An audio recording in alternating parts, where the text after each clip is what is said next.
Chers amis téléspectateurs de Clarette et Télévision, bonjour. Je suis le chemin, la vérité et la vie.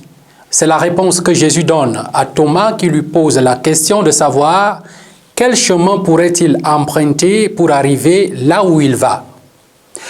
La suite de l'Évangile nous révèle que le chemin, ce sont les œuvres de Jésus et son enseignement. Asseyons-nous confortablement pour écouter les textes de ce dimanche.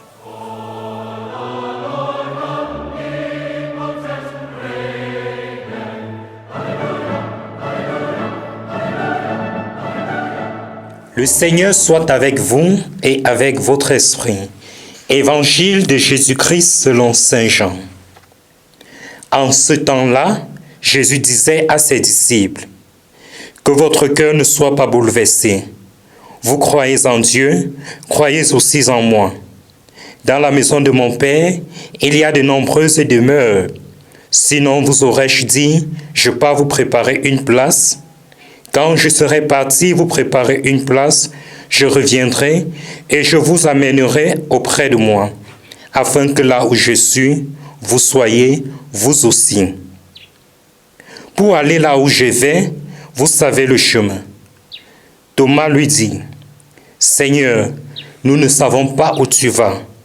Comment pourrions-nous savoir le chemin? » Jésus lui répond, « Moi je suis le chemin, la vérité, la vie. Personne ne va vers le Père sans passer par moi.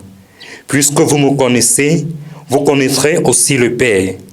Dès maintenant, vous le connaissez et vous l'avez vu. » Philippe lui dit, « Seigneur, montre-nous le Père, cela nous suffit. » Jésus lui répond, « Il y a si longtemps que je suis avec vous, et tu ne me connais pas, Philippe. Celui qui m'a vu a vu le Père. Comment peux-tu dire, montre-nous le Père? Tu ne crois donc pas que je suis dans le Père et que le Père est en moi. Les paroles que je vous ai dites, je ne les dis pas de moi-même. Le Père qui demeure en moi fait de ses propres œuvres. Croyez en moi, je suis dans le Père et le Père est en moi. Si vous ne croyez pas, croyez au moins à cause des œuvres. Elle-même, elle témoigne. Amen, amen, je vous le dis. Celui qui croit en moi fera des œuvres que je fais. Il en fera même plus grandes, parce que je pars vers le Père. Acclamons la parole de Dieu. Louange à toi, Seigneur Jésus.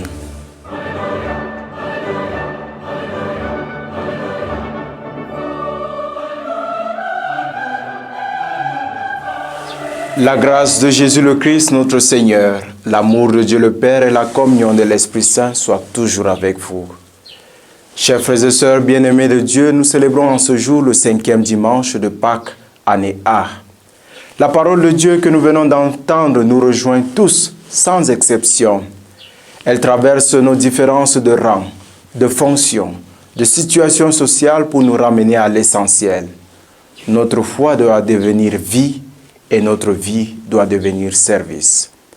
En effet, la première lecture tirée du livre des Actes des Apôtres au chapitre 6, des versets 1 à 7, nous plonge dans une communauté en difficulté.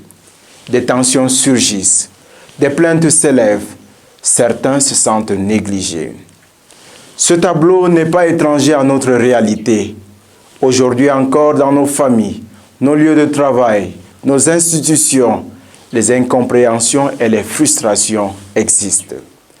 Cependant, chers frères et sœurs, ce qui est remarquable, c'est la manière dont les apôtres réagissent. Ils ne fuient pas leurs responsabilités. Ils ne cherchent pas à imposer leur autorité, mais ils discernent, organisent et délèguent pour que le service soit mieux assuré. Ainsi, chers frères et sœurs, les apôtres nous enseignent que toute responsabilité est d'abord un appel au service. Non pas un service superficiel ou intéressé, mais un engagement sincère pour le bien de tous. Car servir selon l'Évangile, ce n'est pas se mettre en avant, mais se mettre à la disposition. Dans cette même dynamique, l'apôtre Pierre nous rappelle dans la deuxième lecture que nous sommes des pierres vivantes.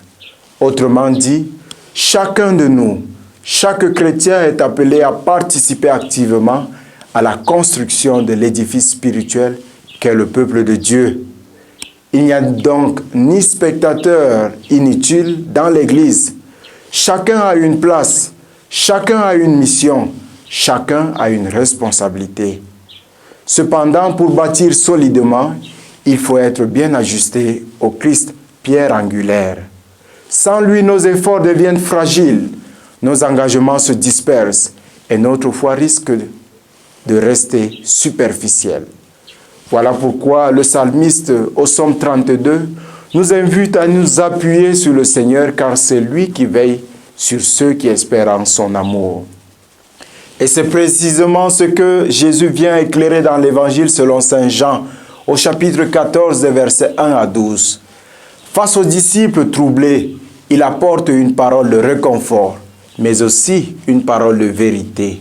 Je suis le chemin, la vérité et la vie. Par cette affirmation, le Christ ne propose pas seulement une direction, il se donne lui-même comme la voie à suivre. Et dès lors, croire en Jésus ne consiste pas uniquement à adhérer à des paroles, mais à entendre dans un chemin de transformation. C'est apprendre à vivre dans la vérité et selon la vérité, à agir avec justice, à aimer sans calcul. C'est laisser le Christ inspirer nos choix, orienter nos décisions et façonner notre manière d'être avec les autres. De plus, chers frères et sœurs, Jésus va encore plus loin en affirmant que celui qui croit en lui accomplira ses œuvres. Voilà donc une parole exigeante. Elle nous rappelle que la foi authentique produit nécessairement des fruits visibles. Elle se traduit par des actes concrets, le respect de l'autre, l'honnêteté dans la responsabilité, la fidélité dans les engagements et le courage de faire le bien même quand cela nous coûte. Ainsi, frères et sœurs, la parole de Dieu d'aujourd'hui nous appelle à un véritable réveil intérieur. Elle nous invite à passer d'une foi passive à une foi active, d'une appartenance de façade à un engagement profond. Car il ne suffit pas d'occuper une place dans la société ou dans l'Église, il faut habiter cette place avec vérité. Il ne suffit pas de dire que l'on croit, il faut que cela se voie dans notre manière de vivre. En définitive donc, en revoyant tous les textes de ce jour, quel que soit notre rang ou notre situation, nous sommes tous appelés à marcher à la suite du Christ et bâtir avec lui et à servir avec lui. C'est là que se trouve la véritable grandeur, non pas dans ce que nous possédons ou représentons, mais dans la fidélité avec laquelle nous répondons à l'appel de Dieu.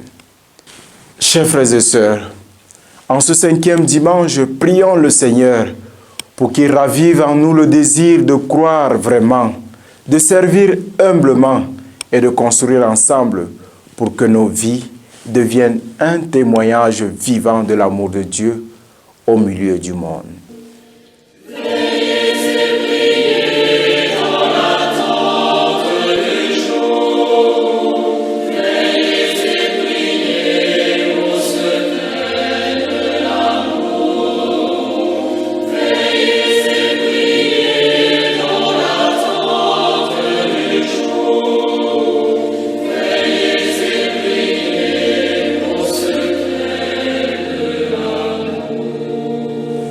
Que Dieu Tout-Puissant vous bénisse, le Père et le Fils et le Saint-Esprit. Amen.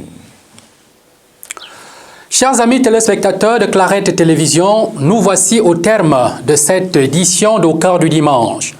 L'enseignement que nous pourrions tirer, c'est que le chemin dont parle Jésus, c'est lui-même. C'est surtout son enseignement et les œuvres qu'il a accomplies tout au long de sa mission ici sur terre. Nous sommes appelés à l'imiter au quotidien. Merci de nous avoir regardés. Au revoir et à dimanche prochain.